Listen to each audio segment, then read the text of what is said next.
Whoever you are, whomever you love, wherever you are at this moment, and wherever you are on your life's journey, you are welcome to this place of memory and hope where we share our joys and our struggles in our quest for what is good and true.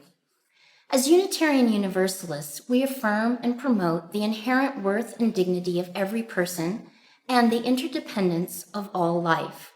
We come together to learn from each other, and we draw inspiration from many sources to work together to build communities of greater justice and compassion. Welcome to this online video worship service for September 26th. I'm Rebecca Howard, Worship Associate. Our minister, the Reverend John Cullinan, is on sabbatical, and we are hearing from a wonderful array of guest speakers while he is away. Today, I'm delighted to introduce our guest speaker, the Reverend Janet Newton Thibodeau. Reverend Janet is the senior minister at the First Parish Church of Berlin in Berlin, Massachusetts. She was born and raised Unitarian Universalist here in the Unitarian Church of Los Alamos, and she came to ministry after some years as a high school English and philosophy teacher. For Janet, religion is a collaborative invitation to find, feed, and honor the spark of sacred within every human heart, that we may know ourselves and our communities more deeply, and that we may make love more visible in the world. She says she's still a little amazed that her calling means she can live an intentionally conscious spiritual life. Welcome, Reverend Janet, and welcome to all of you.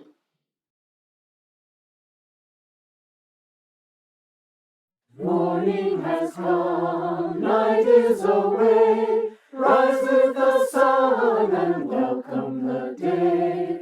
Morning has come, night is away, rise with the sun, night is away, night is away, and rise with the sun, rise with the sun, night is away, night is away, and rise with the sun, rise with the sun.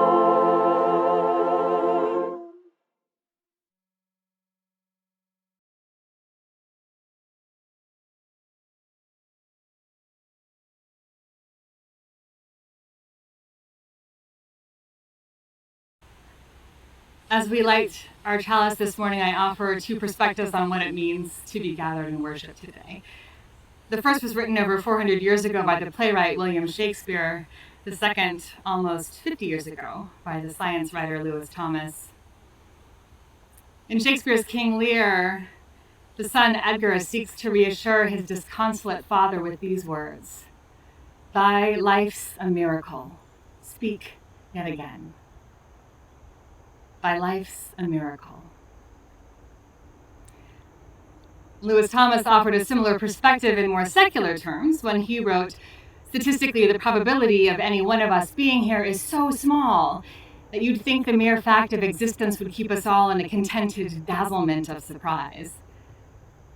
The statistical improbability and miraculous beauty that attend our being here on this planet, on this day, with this flame as our witness. This is how we come to worship this morning. This is how we come to find worth this morning. Welcome.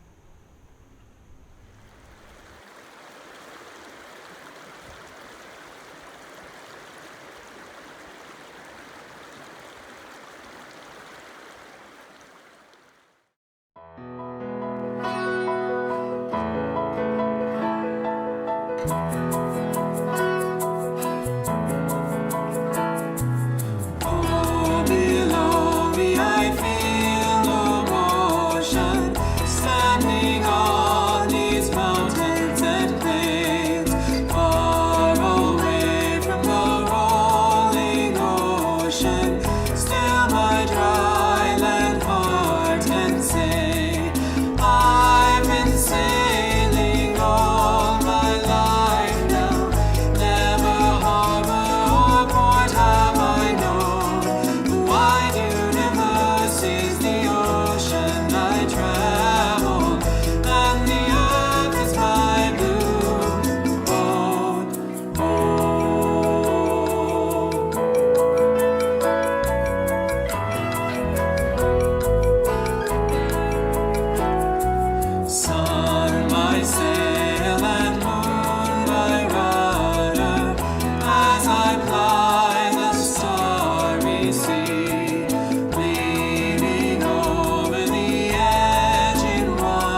The words of our affirmation remind us of why we come together and of the promises we make to each other and to the wider world. In that awareness, I invite you to join in speaking our affirmation. Love is the doctrine of this church, the quest for truth is its sacrament, and service is its prayer. To dwell together in peace, to seek knowledge in freedom, to serve life in fellowship, to the end that all souls shall grow in harmony. Thus do we covenant with each and with all. No words have been written this week in our virtual prayer book, but we all experience times of frustration and anxiety, loneliness and personal struggles. And yet, experiencing the cycle of the seasons and feeling a part of the cycle of life connect us to what is real and remind us that hope and beauty are as real as pain and loss. Our lives may hold tears of sorrow and loss, as well as songs of joy and hope. In that awareness, let us share a moment of silence to bring to mind and heart whatever joys and sorrows we carry with us this day.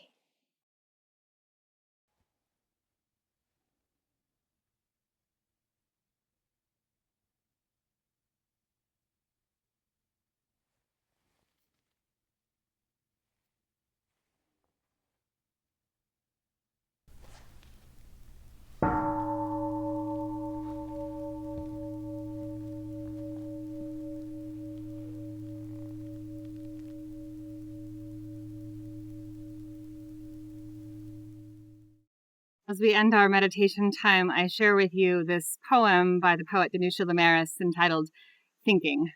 It's a good reminder of what it is that we might be trying to let go. Don't you wish they would stop? All the thoughts swirling around in your head, bees in a hive, dancers tapping their way across the stage. I should rake the leaves in the carport, buy Christmas lights. Is there really life on Mars? What will I cook for dinner? I walk up the driveway and put out the garbage bins. I should stop using plastic bags. I should visit my friend whose husband just left her for the Swedish nanny. I wish I hadn't said Patrick's painting looked ominous. Maybe that's why he hasn't called. Does the car need oil again? There's a hole in the ozone the size of Texas, and everything seems to be speeding up.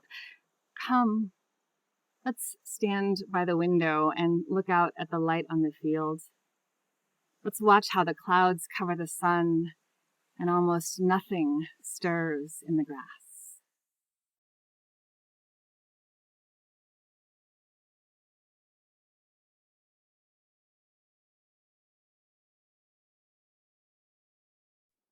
To see our world in a grain of sand, and a heaven in a wildflower, hold infinity in the palm of your hand, and eternity in an hour.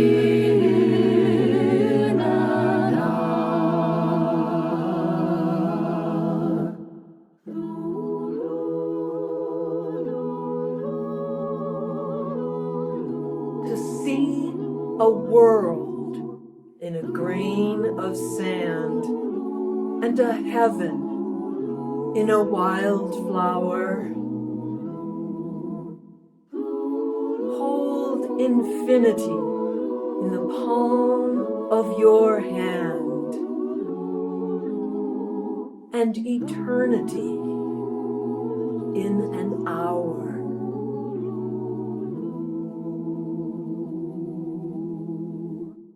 To see our world in a grain of sand, and a heaven in a wildflower, hold infinity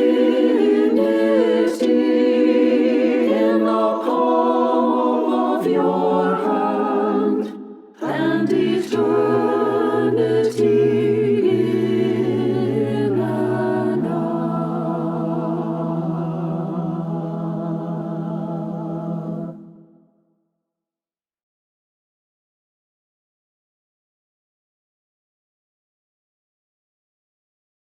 I'm telling the story from underneath an old oak tree in the heart of the town I now live in, all the way across the country in Massachusetts. They call it the Great Oak Tree, and it is estimated to be between 250 and 275 years old. We'd have to cut it down to be perfectly sure, but we know it's talked about in town records from hundreds of years ago. I bet you can imagine this tree has seen a lot of changes. It's lost limbs. It's housed animals of all varieties. It sprang forth from its acorn home before the United States of America was even a country. It's surrounded by ferns and pretty wet ground that they need to thrive, which means I'm also surrounded by mosquitoes. So if I wave frantically at some point, I'm probably talking to something buzzing. Anyway, I have a question for you. All of you, young or young at heart right now, without peeking, can you name 5 species of plant or animal that you would encounter if you walked out your front door? I know from growing up in Los Alamos that the flora, the plants and trees, and the fauna, the animals, are quite different there than they are back east where I now live. In fact, when I moved here, I was pretty disoriented, a little lost, because I didn't have names for the flowers and birds I encountered on my walks. I'd never spent time near a bog, for example. I didn't know how quickly your feet could get stuck in that mud, or how angry a snapping turtle could get if you try to do the nice thing and move it out of the middle of the road. I had to learn to identify a high bush blueberry and then make it into jam, to trade the homing beacons of sandhill cranes high in the sky for the "Who cooks for you?" call of the barred owl that talks to us in the night from the woods near our house, and find the mitten-shaped leaves of sassafras trees. Take a second now and see if you can point in the direction of north, east. If you're in Los Alamos right now and you pointed east, you'd be pointing directly at those mountains away across in the distance beyond the Rio Grande Valley. The closer mountains, the ones you see from the windows of the church, those are usually to the west of you, depending upon where you live in the area.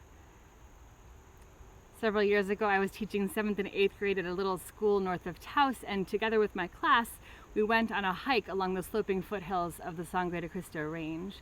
The mountains were on our right, and the land sloped down to the hard-to-see Rio Grande Gorge that cut, as though from a knife, through the flatlands to our left. And I asked my class to tell me some names of trees and plants we encountered. They were mostly juniper and sage. Nobody knew. I asked them to point to north, to east, and index fingers pointed in all directions. We were walking due north because we were walking parallel to the mountain on our right. The sun rose over that mountain every morning. We had these very direct markers of location, but my students hadn't taken that knowledge into their bones. Can I share that this made me really sad? I was sad. I think it's really important to understand the places that we live, not just Zoom rooms and YouTube, but the kinds of rocks and plants and animals with whom we make our homes. I know we now have GPS that helps us navigate all over the place without having to get to know the area very well. I would not get through Boston without it. We have calculators, often always in our pockets. And some people think that means that we don't need to learn basic math, addition and subtraction and multiplication. But these tools we now have, they can prevent us from feeling deeply connected to the knowledge we've let them hold, instead of carrying it in our own heads and our own bodies. You, in the high desert of New Mexico, are surrounded by the vanilla bark scent of ponderosa pines and the tufted ears of Abert squirrels, although I used to only see those down in Bandelier, if I recall. You can smell sage and chamisa. Hopefully that doesn't make you sneeze with allergies like it does some people. You might collect piñon nuts if you have any healthy trees near you that survived the pine borers. You can squish juniper berries between your fingers and smell their sharp, peppery aroma. I bring all this up because in today's service, I'll be talking about a book and a song that were written in response to a decision by some dictionary editors to remove several words from the Oxford Junior Dictionary and replace them with other words that they thought were more relevant to life for young people today. Many of these words were from the natural world. Words like bluebell, kingfisher, acorn, moss. I'm surrounded by these things today. And they replaced them with words describing human inventions like internet and blog and chat room and database. Maybe you haven't thought about the fact that a dictionary has only a limited amount of space for words to include. Words get replaced all the time. But this particular exchange, taking out the words of the world that surrounds us and replacing them with the things that we humans have made, it prompted the writer Robert McFarlane to write a book called The Lost Words, in which he explored some of those words that had been taken out. He believes, like I do, that being able to acknowledge and recognize the beings, the plants and animals and rock formations with whom you share space, is a very important part of feeling at home in the world. It's good for our spirits. It helps us feel connected to each other and the planet. And so I invite you to start collecting these words from your own location. Which ponderosa pines by the church have the biggest trunks, need the longest arms to give them a hug? I hope you will give them those hugs and will rest your noses against their rough bark and breathe in their sweet scent. You can do this for me as I am 3,000 miles away. But when you do that, I hope you will recognize what it means to know, to really know the place that you get to call home.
A reading from the Santa Rosa, California Press Democrat, February 15th, 1951. Dear Sir, I see where the Big Dipper is breaking up and will be an entirely different shape in about 50,000 years. Is there nothing we can depend on? Signed, Disgusted. No, there isn't, Disgusted. If you come right down to it, you must try to realize that nothing stays put forever and act accordingly. It is true that the 5 central stars of the Big Dipper are rushing toward the sun at 8 or 10 miles a second, and that eventually the Big Dipper will look like something else. This will be tough on people whose only interest in life is something the shape of a dipper, But there is a brighter side to the picture. The real name of the Big Dipper is Ursa Major, or the Greater Bear. And my hope is that in 50,000 years, it will look a lot more like what it's supposed to be. Whatever happens, it couldn't look less like a bear than it does at present. Long, long ago, when Ursa Major was named, bears probably looked more like dippers than they do today. You can't depend on bears either.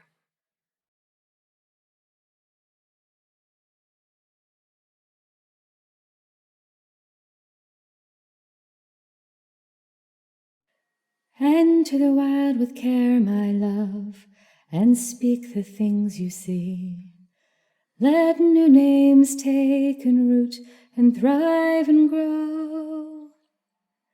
And even as you travel far from heather, crag, and river, may you, like the little fisher, set the stream alight with glitter. May you enter now as otter, without falter, into water. Look to the sky with care, my love, and speak the things you see. Let new names take and root and thrive and grow. And even as you journey on, past dying stars exploding, like the gilded one in flight, leave your little gifts of light, and in the dead of night, my darling, find the gleaming eye of starling, like the little aviator, sing your heart to all dark matter. Walk through the world with care, my love, and sing the things you see. Let new names take and root and thrive and grow. And even as you stumble through Macher sands eroding, let the fern unfurl your grieving. Let the heron still your breathing. Let the sucky swim you deeper, oh, my little silver seeker. Even as the hour grows bleaker, be the singer and the speaker, and in city and in forest, let the larks become your chorus. And when every hope is gone, let the raven call you home.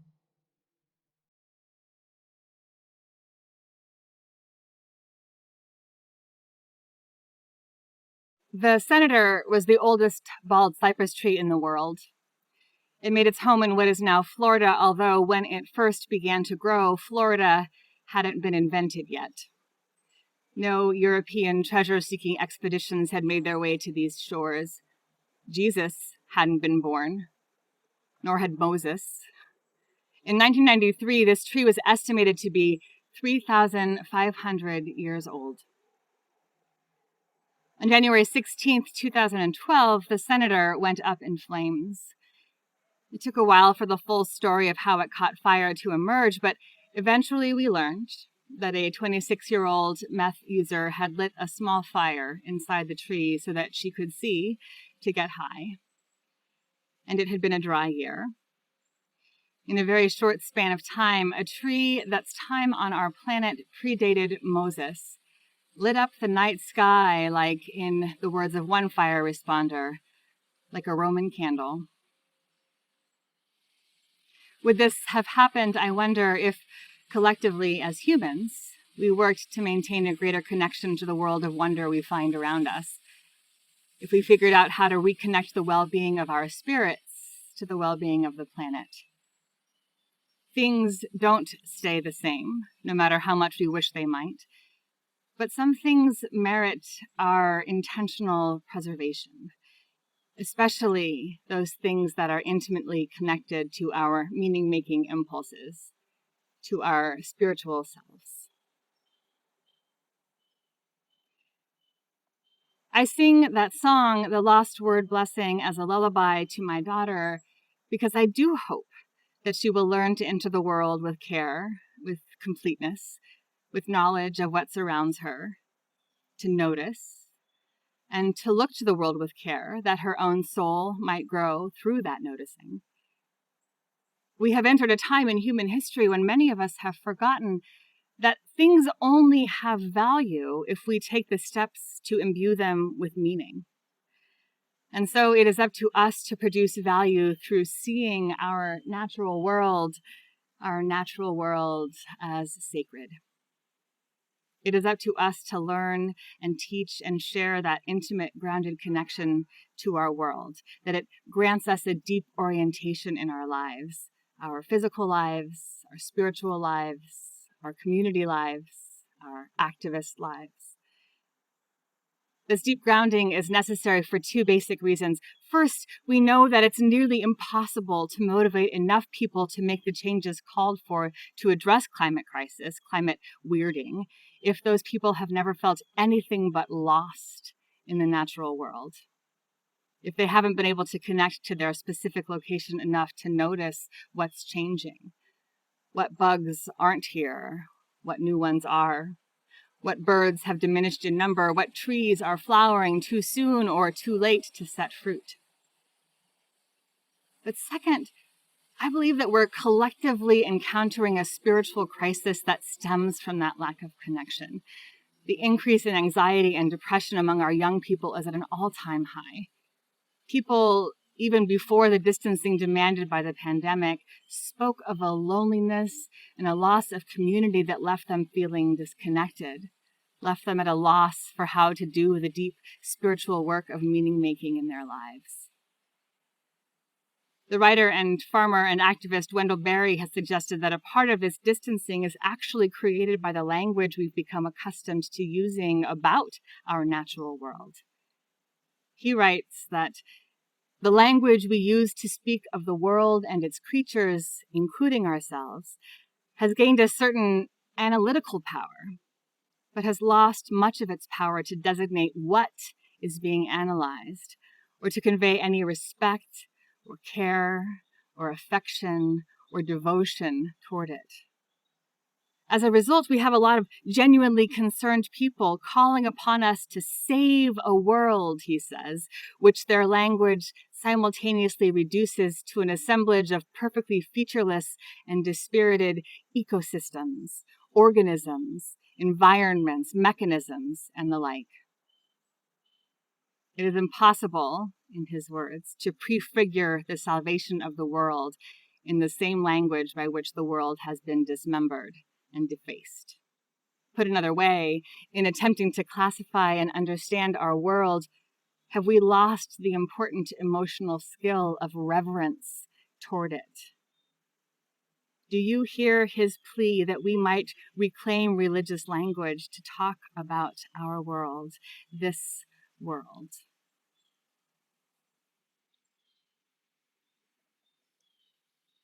I fear that Unitarian Universalists and other religious liberals have been a part of that secularizing, analyzing impulse. I was raised in your church, and I can share that for far too many years, I itched at language that pointed too directly at supernatural religious experience. Words like prayer, spirit, miracle, reverence, sacred, holy, the word God, that was a big one. When you enter seminary as a confirmed church-going atheist, and the literature you will be asked to read takes God for granted, there's bound to be some stumbling. The idea of God I had been bequeathed by my own religious upbringing always had a tinge of scorn attached to it. When my friends spoke of God, I thought I knew what they were saying. They were saying, sky God, white beard, the one reaching always his hand across Italian monastic ceilings. Creator God, the world can be aged by the begats in the Bible God. I developed a mental trick early in my seminary days, and it stuck surprisingly well. I don't think I'd even call it a trick anymore. I might go so far as to call it God. Whenever anything I read or read used the word God, I'd pull this mental picture into my mind. It's late summer in northern New Mexico. I'm driving north from Santa Fe toward Los Alamos, and the arroyos and the bluffs and the mesas are layering themselves into the distance all the way to the Jemez Mountains. It's just rained, a longed-for summer monsoon that cools the air and generates that mineral scent of rain in a desert space, not the vegetal space that accompanies rain that's falling on me where I now live. This flash of an image brings with it textures and colors and smells and sounds, maybe even a taste. Do you ever feel like you can taste the scent of rain? It's all senses engaged. The beauty of the natural world and its processes and cycles, from the geologic to the meteorological.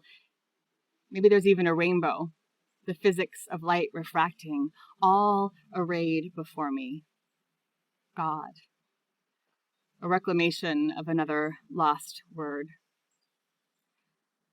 You might ask why I even need to engage in this imagining, because, frankly, we're religious beings. And we're religious beings because, unlike other creatures with whom we share our planet, we know that we're going to die. We are going to die, and the world as we know it is going to change beyond our recognition. It is inevitable, we know. Dippers and bears and grand old oaks and senator trees and pinyon landscapes. We are religious beings because we know we will die. We may have given up supernatural explanations in recent years, but we need the spirit. It's a necessary evolutionary component of a healthy, whole life. We may no longer live with fear of damnation, but we still live with fear of dying, or if not fear, at least a sense of loss if we have loved this chance to be alive. These musings are evidence of the role of religion in human life. Our human contradictions demand that we grapple with moral, ethical, emotional, and spiritual questions. The fact of our finitude demands it. If we could ponder our eventual death with complete dispassion, if we could avoid falling in love with our world, our fellow creatures, with words and vistas and animals and natural processes and sap running and leaves changing and aeolian harps, then we would never have to grapple with grief. But we can't. Nature includes death and loss, and nature sanitized into nothing but the sublime, the mountain vistas and the oceans and sunrises, robs it of the power to bring us to religious experience. And these elements, the death and loss and the meaning we make of them, these are the sources of our zeal and our need for religion. They are the origin of our creation stories. There was nothing, and then there was something, whether vomited up by a dyspeptic god to alleviate his stomachache, or created out of a swirly drop of milk, or laid as eggs by a turtle swimming in primordial nothing. The nothingness, the chaos, disorder, mystery, formless expanse that is brought to order by something. Turtles, eggs, heroes, gods, and the earth become solid, and animals and humans emerge. This order is necessary. It gives rules that govern our world, whether laws of thermodynamics or elliptical orbits, gravity, a tilting planet that generates predictable seasons, however we use language and story to explain the order into being. We are religious beings, yet what I often see among those who claim religious liberalism is that we lose out on a powerful impact common among those who experience conversion toward a more traditional world religion way of meaning making.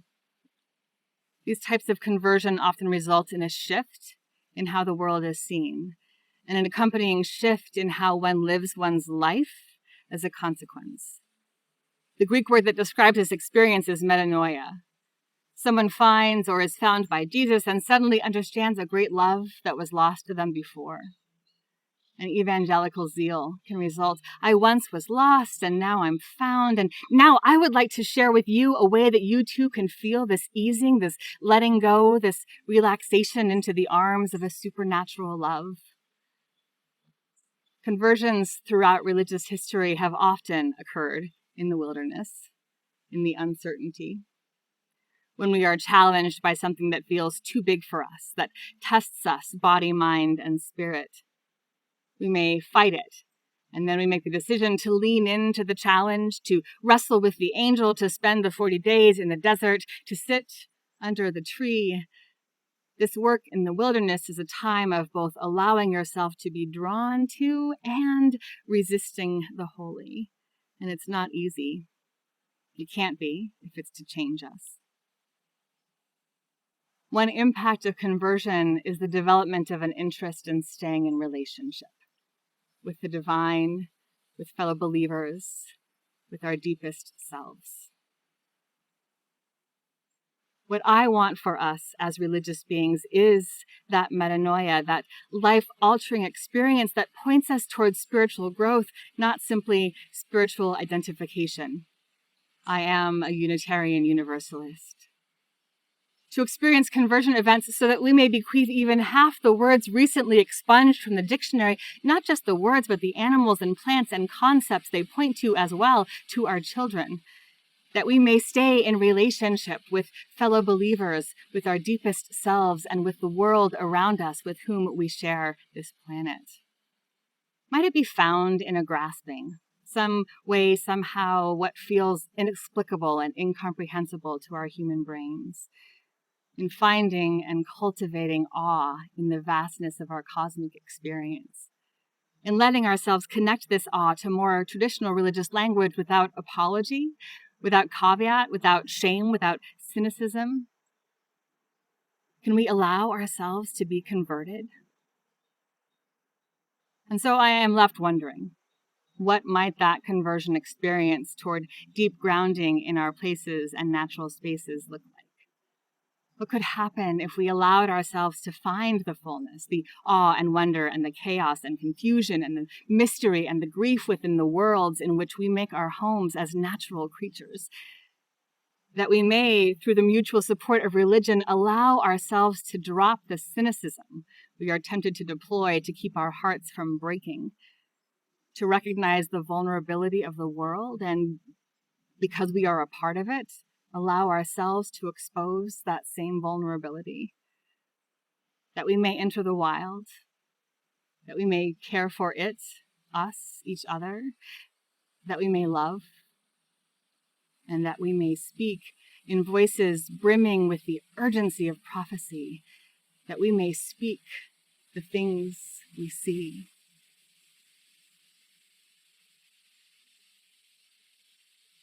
May it be so. Amen.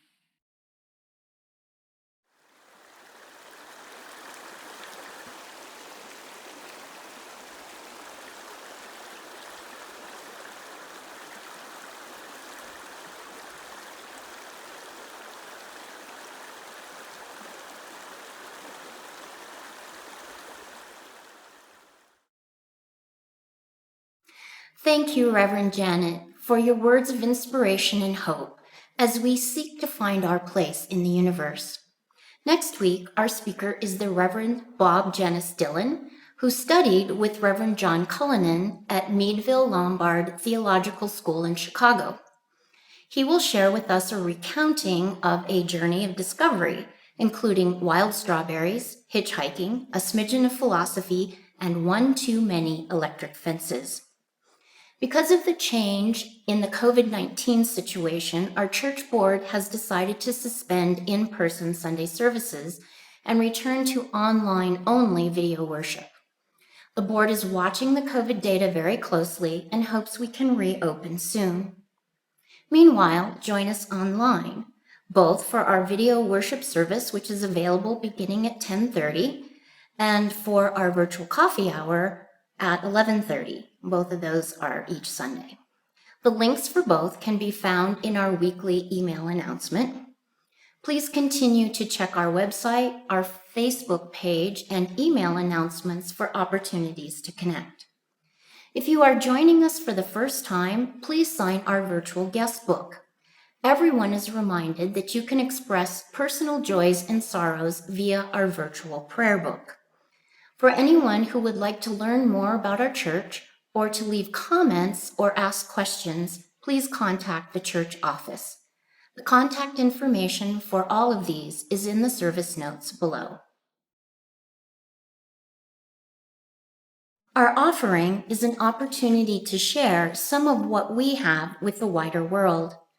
Our community partner for the month of September is Lutheran Family Services. Lutheran Family Services is a faith-based, nonprofit human services agency providing adoption, foster care, older adult and caregiver, prevention, and refugee services since 1948. They provide help and support to children and families during their most challenging times, regardless of race, religion, gender, sexual orientation, or age. Refugee and asylee programs have helped people who have been uprooted by persecution and violence work towards self-sufficiency through essential resettlement services. 100% of all the offering collected this month will be given to our partner. Please use the link in the service notes below, or if you have the Givelify app, you can use that and select the Unitarian Church as your gift recipient. May the offertory music lift your spirits, and may what you give bring you joy.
As I send you out into the world, I send you with this benediction, these words from Katie Mack from her poem, Disorientation.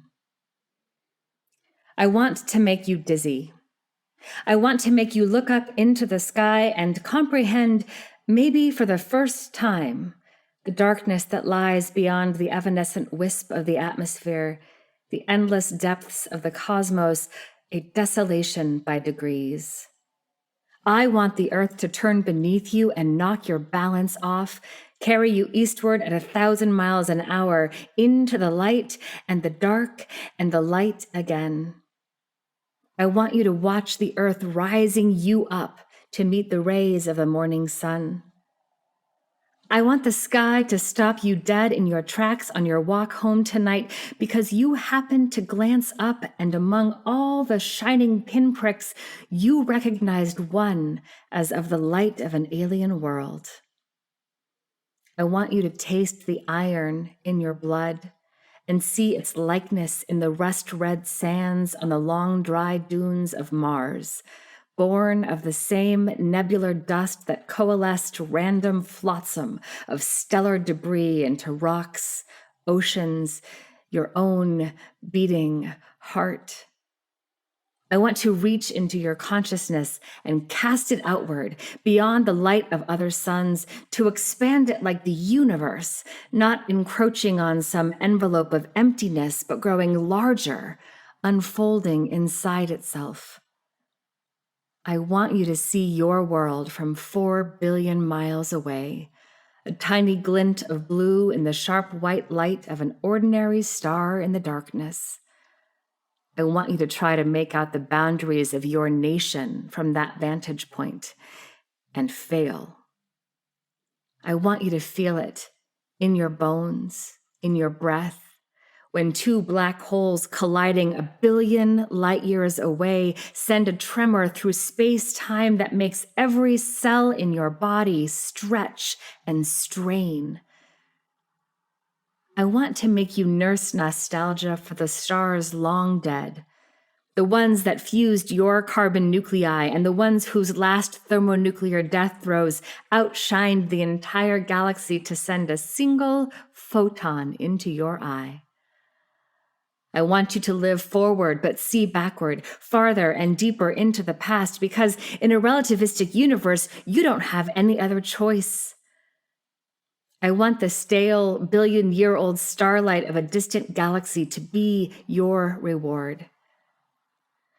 I want to utterly disorient you and let you navigate back by the stars. I want you to lose yourself and find it again, not just here, but everywhere, in everything.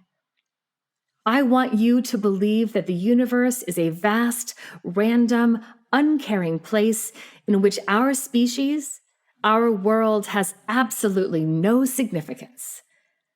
And I want you to believe that the only response is to make our own beauty and meaning and to share it while we can. I want to make you wonder what is out there, what dreams may come in waves of radiation across the breadth of an endless expanse, what we may know given time, and what splendors might never, ever reach us. I want to make it mean something to you, that you are in the cosmos, that you are of the cosmos, that you are born from stardust, and to stardust you will return, that you are a way for the universe to be in awe of itself.